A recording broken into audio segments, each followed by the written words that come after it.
మంత్రి గారు. అధ్యక్ష, ఇప్పటికీ ఇష్యూ పైన వంశకృష్ణ గారు, గంటా శ్రీనివాస్ గారు, విష్ణు కుమార్ రాజు గారు, ఈశ్వరరావు గారు మారటం జరిగింది.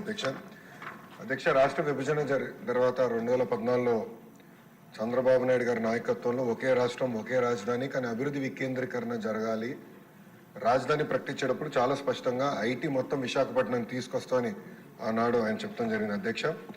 అధ్యక్ష, చంద్రబాబు నాయుడు గారి చొరవ వల్ల ఈరోజు ప్రపంచంలో ఎక్కడికి వెళ్ళినా 20% మంది ఐటీ రంగంలో తెలుగులు ఉంటాం. నిజంగానే మనందరం గర్వపడాల్సిన అవసరం ఉంది అధ్యక్ష. కానీ వాళ్ళు మన రాష్ట్రంలో పనిచేసేదానికి సరైన ఎకో సిస్టమ్ లేకపోవడం అనేది చాలా చాలా బాధాకరం. 2014 నుంచి 2019 మధ్యన ఒకసారి మనం చూస్తే అధ్యక్ష, సుమారుగా 150 కంపెనీలు 50,000 మందికి ఉద్యోగాలు కల్పించడం కూడా జరిగింది అధ్యక్ష. ఈ పరిశ్రమలని ఆనాడు తీసుకొచ్చాం. అంతేకాకుండా అనేక సందర్భాల్లో కాన్క్లేవ్స్ కూడా ఏర్పాటు చేసి వైజాగ్ను ఒక ఫోకస్ ఏరియాగా తీర్చిదిద్దడం జరిగింది. ముందు చూపుతో డేటా సెంటర్ పాలసీ ఆనాడు తీసుకొచ్చి అదానితో కూడా ఒప్పందం కుదుర్చుకుని వాళ్ళు కూడా ఆనాడు భూములు కేటాయిస్తాం జరిగింది, శంకుస్థాపన చేస్తాం జరిగింది. కానీ అది ఆగిపోతాం జరిగింది అధ్యక్ష. 2019 నుంచి 24 చూస్తే అధ్యక్ష ఎలాంటి యాక్షన్ లేదు, ఒక్క కాన్క్లేవ్ జరగలేదు, ఒక్క పరిశ్రమ రాలేదు అధ్యక్ష. ఒక మంత్రిని బాధాకరమైన పరిస్థితి ఏంటంటే ఆనాడు ఒక మంత్రిని అడిగారు అధ్యక్ష, ఆ రేస్ ఏదో హైదరాబాద్లో జరుగుతుంటే ఇది మీరు ఎప్పుడు తీసుకొస్తారు ఆంధ్ర రాష్ట్రానికంటే కోడి ఇంకా గుడ్డు పెట్టలేదు, లేదంటే గుడ్డు కోడి పెట్టలేదు ఏదో చెప్పాడు అధ్యక్ష. అది దేవుడి తెలియాలి ఏం చెప్పాడు.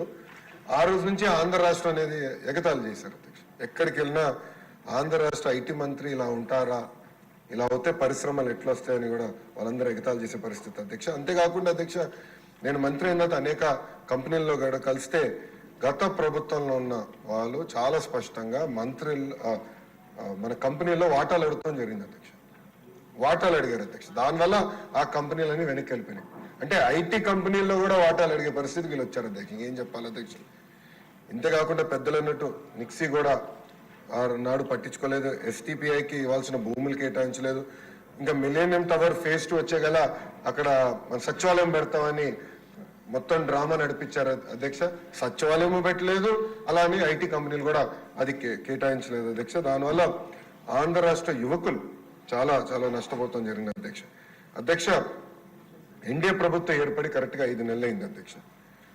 5 నెలల్లో నేను ప్రధానంగా చేసింది ఏంటంటే ఉన్న ఐటీ కంపెనీలు అందరితో నేను మాట్లాడటం జరిగింది అధ్యక్ష.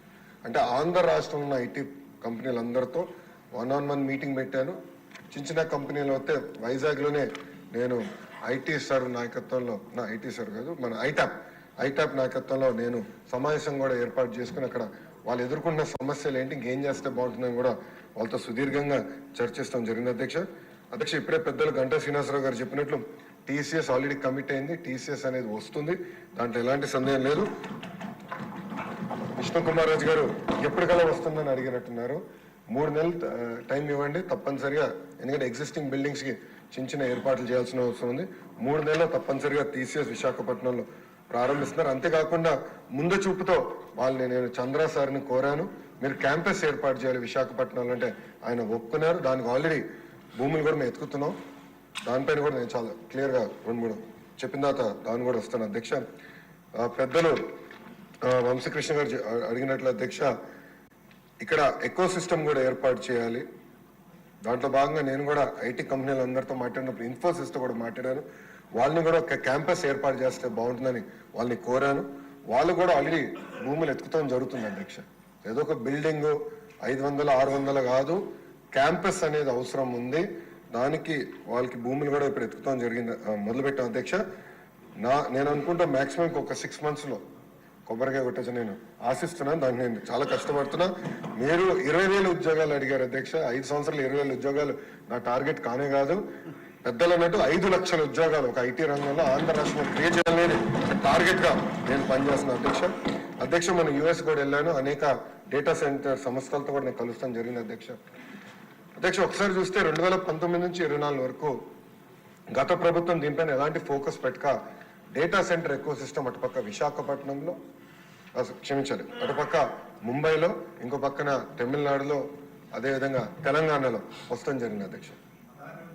అదే కానీ మనం కానీ ఆనాడు తీసుకొచ్చిన పాలసీ ముందలు తీసుకెళ్ళి ఉంటే Visakhapatnam data centre capital of the world అయ్యేది అధ్యక్ష. అధ్యక్ష మనం చూస్తే డేటా సెంటర్స్ లో ప్రపంచవ్యాప్తంగా ప్రతి సంవత్సరం $300 బిలియన్ $300 బిలియన్ ఖర్చు పెట్టిపోతున్నారు అధ్యక్ష ప్రతి సంవత్సరం. నా లక్ష్యం $100 బిలియన్ భారతదేశానికి రావాలి, దాంట్లో ఎక్కువ శాతం ఆంధ్ర రాష్ట్రానికి రావాలనేది నా లక్ష్యం అధ్యక్ష.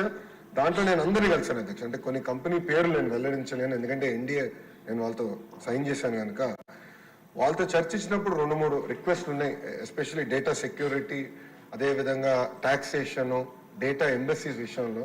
విష్ణు కుమార్ రాజు గారు బీజేపీ నుంచి కూడా ఉన్నారు కనుక ఇక్కడ నేను ఆల్రెడీ ఢిల్లీలో ఉన్న పెద్దలతో నేను చర్చిస్తున్నాను సార్. అది పాలసీ, ఒక ఫ్రేమ్వర్క్ అనేది ఏర్పాటు చేయాల్సిన అవసరం ఉంది. తద్వారా పెద్ద ఎత్తున పెట్టుబడులు కేవలం ఆంధ్ర రాష్ట్రంగా భారతదేశానికి వచ్చడానికి అవకాశం ఉంది. అది ఆల్రెడీ మేము చర్చలో ఉన్నాం అధ్యక్ష. అధ్యక్ష వంశకృష్ణ గారు అడిగినట్టు ఒక సోషల్ ఎకో సిస్టమ్ అనేది చాలా చాలా అవసరం అధ్యక్ష. దాంట్లో ఎయిర్పోర్ట్ ఒక భాగం. భోగాపురం ఎయిర్పోర్ట్ విషయంలో చంద్రబాబు నాయుడు గారు ఇప్పటికీ చాలా స్పీడ్గా పనులన్నీ పరిగెత్తిస్తున్నారు అధ్యక్ష. అంతేకాకుండా భారతదేశంలోనే అతి పెద్ద కన్వెన్షన్ సెంటర్ కూడా ఏర్పాటు చేసే దిశగా మన ప్రభుత్వం పనిచేస్తున్న అధ్యక్ష. అది విశాఖపట్నానికి వస్తుంది అధ్యక్ష. అంతేకాకుండా ఎయిర్పోర్ట్స్, క్షమించాలి, హోటల్స్ కూడా అధ్యక్ష.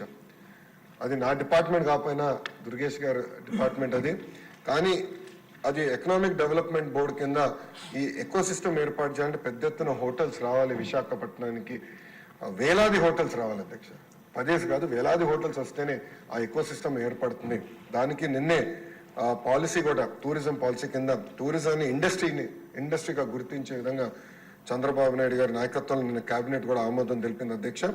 దాంట్లో భాగంగా హోటల్స్ కూడా పెద్ద ఎత్తున విశాఖపట్నానికి తీసుకొస్తాం, కనెక్టివిటీ కూడా ఏర్పాటు చేస్తాం, కన్వెన్షన్ సెంటర్ కూడా తీసుకొస్తాం. ఇది ఒక భాగం. ఇంకొకటి పెద్దలు అన్నట్టు ఐటీలో ఉన్న టాప్ 100 కంపెనీస్, టాప్ 20 కాదు, టాప్ 10 కాదు, టాప్ 100 కంపెనీస్ ఆల్రెడీ నేను ఇనిషియల్ డిస్కషన్ స్టార్ట్ చేస్తాను జరిగింది అధ్యక్ష. నేను అనుకుంటాం అది గ్యారంటీగా జయప్రదం అవుతుంది. వాళ్ళందరినీ విశాఖపట్నం తీసుకొచ్చే బాధ్యత నేను తీసుకుంటాం, మొదటిది. రెండోది, ప్రపంచంలో ఉన్న Fortune 500 కంపెనీస్ అన్ని జీసీసీస్ అంటే గ్లోబల్ డెలివరీ సెంటర్స్ కూడా వాళ్ళు ఏర్పాటు చేయాలని ఒక లక్ష్యంగా వాళ్ళు కూడా వర్కౌట్ చేస్తున్నారు. దాని కొత్త పాలసీ తీసుకురావాల్సిన అవసరం ఉంది అధ్యక్ష. అది వచ్చే నెలలో ఆ పాలసీ కూడా మేము తీసుకొస్తాం. ఇంతేకాకుండా రియల్ ఎస్టేట్ డెవలపర్స్తో కూడా నేను ఇప్పటికీ జూమ్ కాల్స్ పెట్టుకున్నాను, 1-on-1 మీటింగ్స్ కూడా పెట్టాను అధ్యక్ష. పెద్ద ఎత్తున రియల్ ఎస్టేట్ డెవలపర్స్ కూడా తీసుకురావాలి అధ్యక్ష. ఎందుకంటే విశాఖపట్నంలో గ్రేడ్ ఏ ఆఫీస్ స్పేస్ అనేది లేదు అధ్యక్ష. ఈ పెద్ద పెద్ద కంపెనీలు వచ్చినప్పుడు గ్రేడ్ ఏ ఆఫీస్ స్పేస్ రావాలి. వాళ్ళకు ఆ కంపెనీలో పనిచేస్తున్న ఉద్యోగస్తులకి మళ్ళీ హౌసింగ్ సోషల్ ఎకో సిస్టమ్ కూడా కావాల్సిన అవసరం ఉంది. వాళ్ళందరితో కూడా నేను చర్చిస్తాం జరుగుతుంది అధ్యక్ష. త్వరలోనే ఆ అనౌన్స్మెంట్స్ కూడా రాబోతున్నాయని మీ ద్వారా సభకి నేను తెలుపుతున్నా అధ్యక్ష. అంతేకాకుండా డేటా సెంటర్ పాలసీ కూడా దానిపైన ఒక స్టేట్మెంట్ ఉంది అధ్యక్ష. గౌరవ డిప్యూటీ స్పీకర్ గారు టీ బ్రేక్ ఇస్తే టీ బ్రేక్ తర్వాత అది ఉంది, స్టేట్మెంట్ ఉంది. దాంట్లో చాలా డీటెయిల్గా అది కూడా నేను ఎక్స్ప్లెయిన్ చేస్తాను. అంటే పాలసీస్ ఒక పక్కన, అవుట్ రీచ్ ఒక పక్కన, సోషల్ ఎకో సిస్టమ్, ఇదంతా మేము ఒక సమగ్ర యాక్షన్ ప్లాన్ అనేది మేము తయారు చేస్తాం జరిగిన అధ్యక్ష. విష్ణు కుమార్ రాజు గారు, గంటా శ్రీనివాస్ గారు పెండింగ్ ఇన్సెంటివ్స్ గురించి చెప్పారు అధ్యక్ష. అధ్యక్ష నేను బడ్జెట్ కోసం నేను వెయిట్ చేస్తా ఉన్నాను. బడ్జెట్లో 500 కోట్ల రూపాయలు పెండింగ్ ఇన్సెంటివ్స్ క్లియర్ చేసేదానికే ఐటీ ఎలక్ట్రానిక్స్కి కేశవ్ గారు కూడా కేటాయిస్తాం జరిగింది. అది అసెంబ్లీ సెషన్లో అయిన తర్వాత తప్పనిసరిగా ఇన్సెంటివ్స్ అని ఆ కంపెనీస్కి అందించే బాధ్యత మేము తీసుకుంటాం అధ్యక్ష. దాంట్లో ఎలాంటి సందేహం లేదు. చివరికి అధ్యక్ష నేను చంద్ర గారిని కలిసినప్పుడు అడిగాను ఆయన సలహా ఏంటి నాకని. ఆయన ఒక మాట అన్నారు అధ్యక్ష, ఇప్పుడు కంపెనీస్ అందరు కూడా $5 బిలియన్, $10 బిలియన్, $15 బిలియన్ పెట్టుబడి పెడుతున్నారు. ఒక నెల డిలే అయినా, ఒక 3 నెలలు డిలే అయినా మా బిజినెస్ ప్లాన్ మొత్తం తారుమారు అవుతుంది. So speed of doing business మీద మీరు డెలివరీ చేయండి, తప్పనిసరిగా అందరూ ఆంధ్ర రాష్ట్రానికి వస్తారు అని చాలా స్పష్టంగా ఆయన కూడా నాకు చెప్తాం జరిగింది అధ్యక్ష. తప్పనిసరిగా ఈజ్ ఆఫ్ డూయింగ్ బిజినెస్ కాదు, స్పీడ్ ఆఫ్ డూయింగ్ బిజినెస్ పైన మేము ఫోకస్ చేస్తున్నాం అధ్యక్ష. అధ్యక్ష ఈరోజు నేను గర్వంగా చెప్తున్నా, కంపెనీల వెనకాల నేను పరిగెడుతున్నా అధ్యక్ష. ఒక డేటా సెంటర్ కంపెనీ వాళ్ళు వచ్చారు, మన స్పీడ్ చూసి ఇంకా పెద్ద ప్లాన్ తీసుకొస్తానంటే నేను ఫోన్ చేసి ఇంకా మీరు ఎందుకు రావట్లేదని ప్రతి వారం నేను ఫాలోఅప్ చేస్తున్నాను అధ్యక్ష. అధ్యక్ష మొన్న కూడా మీరు చూసారు, రిలయన్స్ అనౌన్స్ చేసింది మన గ్రీన్ బయో ఫ్యూల్స్ కి. దాని గురించి అధ్యక్ష నేను వాళ్ళకి ఫోన్ చేసి కంగ్రాచులేషన్స్, ఈరోజు ఎంఓయూ అయిపోయింది, 500 మీరు ఎప్పటికల్లా పూర్తి చేస్తాను తిప్పి వాళ్ళు నాకు చెప్పింది ఏంటంటే ఆంధ్ర రాష్ట్రం ఇంత ఫాస్ట్గా మూవ్ అవుతుందని మేము ఊహించలేదు. 500 కాదు 700 సెంటర్లు మేము ఆంధ్ర రాష్ట్రంలో పెడతామని తిప్పి నాకు హామీ ఇస్తాను అధ్యక్ష. సో భారతదేశం మొత్తం ఈరోజు ఆంధ్ర రాష్ట్రం వైపు చూస్తుంది. ప్రపంచం మొత్తం ఆంధ్ర రాష్ట్ర వైపు చూస్తుంది. తప్పనిసరిగా స్పీడ్ ఆఫ్ డూయింగ్ బిజినెస్ ద్వారా మనం డెలివర్ చేస్తాం అధ్యక్ష. ఇక్కడున్న శాసనసభ్యుల్ని కోరుతున్నాను, మీ తరపున ప్రపంచంలో ఉన్న తెలుగులందరూ కూడా కోరుతున్నారు అధ్యక్ష. వాళ్ళందరూ ఈరోజు ఉన్నత స్థాయిలో ఉన్నారు. వాళ్ళ కంపెనీలో నంబర్ 1 కాకపోతే నంబర్ 2 పొజిషన్లో అనేక మంది తెలుగు వాళ్ళు ఉన్నారు. మా తలుపులు మీకోసం ఎప్పుడు తెరిచి ఉంటాయి. మీకు అక్కడ లింక్స్ ఉన్న కాంటాక్ట్స్ ఉన్న మాకు తెలియజేయండి. వాళ్ళు ఆ కంపెనీస్కి భారతదేశంలో పెట్టుబడి పెట్టాలని ఇంట్రెస్ట్ ఉంటే మాకు తెలియజేయండి. తప్పనిసరిగా అవసరమైతే ఆ ఒక్క కంపెనీ కలిసేదానికి నేను ఎక్కడికైనా వస్తాను. ఇక్కడున్న శాసనసభ్యులు కూడా చాలా మంది ఎన్ఆర్ఐస్ ఉన్న వాళ్ళు గతంలో కూడా ఇప్పుడు శాసనసభ్యులకు వచ్చారు. అనేక మందికి కాంటాక్ట్స్ కూడా ఉన్నాయి అధ్యక్ష. వాళ్ళు కూడా నేను కోరేది, మీరు మీ రోలడెక్స్ నాకు ఇవ్వండి, కాంటాక్ట్స్ నాకు ఇవ్వండి. వాళ్ళందరూ నేను ప్రొయాక్టివ్గా అవుట్రీచ్ చేస్తాను. కలిసికట్టుగా, ఇది కేవలం ఒక లోకేష్ వల్లనే అవుదండి, కలిసికట్టుగా మనందరం పనిచేస్తాం. 164 మంది ఒక ఎన్డీఏ కూటమికి చెందిన శాసనసభ్యులందరూ ఈ సభలో ఉన్నారు. మనందరం కలిసికట్టుగా పనిచేస్తే 5 లక్షల ఉద్యోగాలు అనేది కల్పించగలుగుతాం. 5 లక్షల ఉద్యోగాలు కానీ మనం ఒక్కసారి సాధిస్తే ఇంకా విశాఖపట్నాన్ని ఎవరు ఆపలేరు, ఏ ప్రభుత్వం వచ్చినా ఆపలేదు. ఈరోజు హైదరాబాద్ ఎట్లయితే క్రిటికల్ మాస్ వచ్చిందో అలా విశాఖపట్నం క్రిటికల్ మాస్ వస్తుంది. అందుకే కలిసికట్టుగా పనిచేద్దాం. 5 లక్షల ఐటీ ఉద్యోగాలు తప్పనిసరిగా విశాఖపట్నం తీసుకొద్దామని ఈ సభాముఖ శాసనసభ్యులు అందరూ తెలుపుకుంటూ అధ్యక్ష, లాస్ట్ పాయింట్ అధ్యక్ష, ఇప్పటికే ఎక్కువ టైం తీసుకున్నా. ఈశ్వరరావు గారు ఒక మంచి పాయింట్ చెప్పారు. ఏంటంటే Tier 2, Tier 3 సిటీస్ కూడా ఐటీ కంపెనీలు రావాలి అని పెద్దలు కోరారు అధ్యక్ష. దాంట్లో భాగంగా నిన్న ముఖ్యమంత్రి గారు ఆల్రెడీ కోవర్కింగ్ స్పేసెస్ CEO అందరితో మీటింగ్ పెట్టుకున్నారు అధ్యక్ష. నేను చూశాను అధ్యక్ష. ప్రతిపక్షం ఉన్నప్పుడు ఒంగోలులో ఒక ఐటీ కంపెనీ నడిపిస్తుంటే నేను వెళ్ళడానికి ఆయన పిలిచారని వెళ్దాం అనుకున్నా. పొద్దునకి మళ్ళీ ఆ ప్రభుత్వం నుంచి ఫోన్లు వచ్చి లొకేషన్ తీసుకొచ్చి ఇది కట్టేస్తా అంటే పాపం మళ్ళీ ఆయన వచ్చి క్షమించండి, మీరు వస్తే మాకు ఇబ్బంది అని చెప్పే పరిస్థితి అధ్యక్ష. బట్ ఆ కంపెనీ ఎలా చేశారో మేము అంతా చూసాము. సో Tier 2, Tier 3లో కూడా ఒక సెంటర్స్ ఏర్పాటు చేస్తే బాగుంటుంది అనేది ఇప్పటికీ గౌరవ ముఖ్యమంత్రి గారు చెప్పారు. అదేంటంటే కోవర్కింగ్ స్పేస్ ప్రభుత్వం కొంత తయారు చేస్తుంది, అంటే PPP ద్వారా ప్రైవేట్ సంస్థలతో ఒప్పందం కుదుర్చుకుని తయారు చేస్తాం. దానికి ఒక సెపరేట్ ఇన్సెంటివ్ స్ట్రక్చర్ క్రియేట్ చేయాలని ముఖ్యమంత్రి గారు చెప్పారు.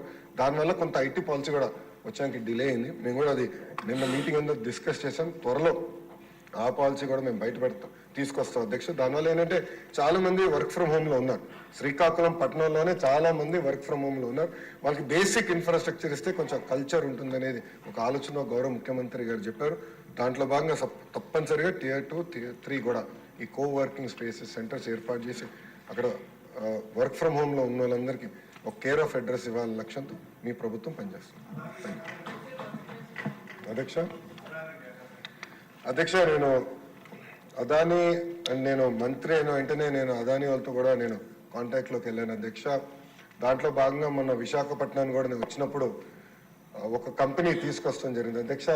పేర్లు నేను చెప్పలేను, ఎందుకంటే NDA ఉంది అధ్యక్ష, పేర్లు నేను చెప్పలేను. అదానీ ప్రతినిధులు కూడా నవ్వుతా అన్నారు. 5 సంవత్సరాల దాకా మొదటిసారి వాళ్ళు అక్కడ అడుగు పెడుతున్నారని. అక్కడ చూస్తే రోడ్లని కూడా చెట్లు అంతా సైడ్ నుంచి పెరిగిపోయి రోడ్లు కూడా కంపని పరిస్థితి ఉంది అధ్యక్ష. ఆల్రెడీ నేను డిస్కసింగ్ విత్ దెమ్, నేను కూడా పుష్ చేస్తున్నాను. నేను అనుకుంటాం పాలసీ అంటే నేషనల్ లెవెల్ పాలసీ ఫ్రేమ్వర్క్ ఒకటి ఐఎమ్ వర్కింగ్ ఆన్. అది కానీ క్రాక్ చేయగలిగితే తప్పనిసరిగా పరిశ్రమలు పెట్టుబడులు వస్తాయి. దాని లోపలనే కొన్ని కంపెనీలు ఆల్రెడీ ముందరికి వచ్చినాయి. అదే హిల్ పైన ఇంకా ల్యాండ్ ఉంది అధ్యక్ష. ఆ కంపెనీస్కి భూములు కేటాయించాలనే లక్ష్యంతో మేము పనిచేస్తున్నాం. వాళ్ళు ఒక అడుగు ముందే వేశారు. నేను లేదు ఇంత ఇస్తాను, ఇంత కాదు ఇంత ఇస్తానంటే ఓకే, మేము వెళ్ళి మా బిజినెస్ ప్లాన్ మళ్ళీ రీవర్క్ చేసుకుని వస్తామని వాళ్ళు చెప్పడం జరిగింది అధ్యక్ష. నేను అనుకుంటాం ఇంకా రాబోయే 3 నెలల్లో తప్పనిసరిగా కనీసం 2 కంపెనీలతో నేను ఆ కొండలపైన డేటా సెంటర్ ప్రారంభించే బాధ్యత నేను తీసుకుంటాను అధ్యక్ష. నిక్సీ ఇస్ మై ప్రయారిటీ. ఎందుకంటే అక్కడ డేటా సెంటర్స్ రావాలంటే సీ ల్యాండింగ్ కేబుల్ ఉండాలి. సింగపూర్ నుంచి డైరెక్ట్గా సీ ల్యాండింగ్ కేబుల్ అక్కడ రావాలి. ఆ కేబుల్ వస్తేనే మనం డేటా సెంటర్స్ ఏర్పాటు చేయొచ్చు. I will immediately reach out to NIXI. And నిక్సీయే కాకుండా ఇతర సర్వీస్ ప్రొవైడర్స్తో ఆల్రెడీ మాట్లాడుతున్నా. ఆ సీ ల్యాండింగ్ కేబుల్ విశాఖపట్నానికి తీసుకొచ్చే బాధ్యత నేను వ్యక్తిగతంగా తీసుకుంటాను. Thank you.